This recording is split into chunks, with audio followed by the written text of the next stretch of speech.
Hi friends, বং রূপালি চ্যানেলে আপনাদের সকলকে স্বাগত। আমি আজকে আপনাদের সামনে দই চিকেন বানিয়ে দেখাবো। স্বাদ বদলানোর জন্য আপনারা এই রেসিপিটা বাড়িতে ট্রাই করে দেখতে পারেন। তো ভিডিও শুরু করার আগে যারা আমার চ্যানেলে নতুন তারা অবশ্যই আমার চ্যানেলটি সাবস্ক্রাইব করবেন, আর ভিডিওটি ভালো লেগে থাকলে একটা লাইক করবেন আর কমেন্ট করে জানাবেন। তো বন্ধুরা, চলো ভিডিওটা স্টার্ট করি। This could be us. So back to what I was saying. Could be us. দই চিকেন বানানোর জন্য যা যা উপকরণ লাগবে দেখি। এটা লাগবে লাল লঙ্কার গুঁড়ো, লবঙ্গ, এলাচ, দারচিনি, গোলমরিচ, তেজপাতা, গোটা জিরে।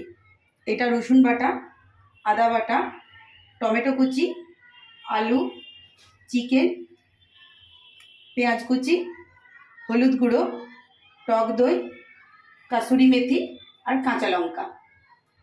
প্রথমে চিকেনটার সঙ্গে হলুদ গুঁড়োটা দিয়ে দিলাম, টক দইটা দিয়ে দিলাম,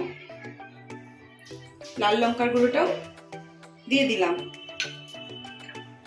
আদা বাটাটাও দিয়ে দিলাম, রসুন বাটাটা এটাও দিয়ে দিলাম,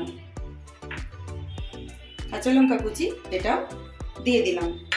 দিয়ে এইভাবে মেখে নিয়ে আধা ঘন্টার জন্য এটা ঢাকা দিয়ে রেখে দিতে হবে। A few moments later. কড়াইতে সরষের তেল দিতে হবে। তেল গরম হয়ে গেছে, এরপর আলুগুলো অল্প ভেজে নিতে হবে।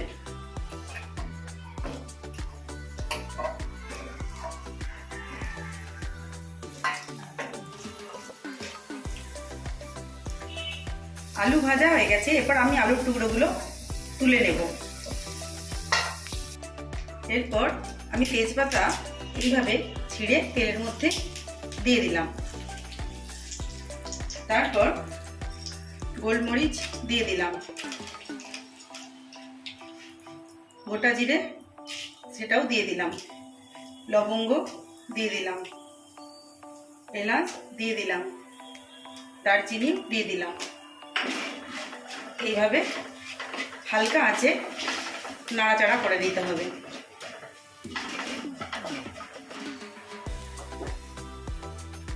তারপর পেঁয়াজ কুচিগুলো তেলের মধ্যে দিয়ে দিলাম, হালকা বাদামি কালার এলে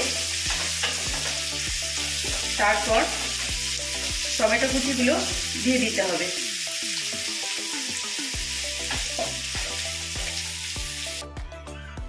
ঢাকনাটা খুলে দিলাম। পেঁয়াজের বাদামি কালার চলে এসেছে, এরপর টমেটো কুচিগুলো এর মধ্যে দিয়ে দিলাম।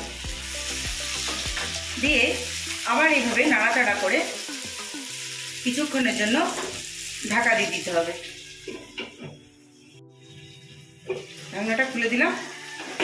টমেটোগুলো ভাজা হয়ে গেছে, এরপর যে আলুর টুকরোগুলো আমি ভেজে রেখেছিলাম এটা তেলের মধ্যে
মাংস রেডি।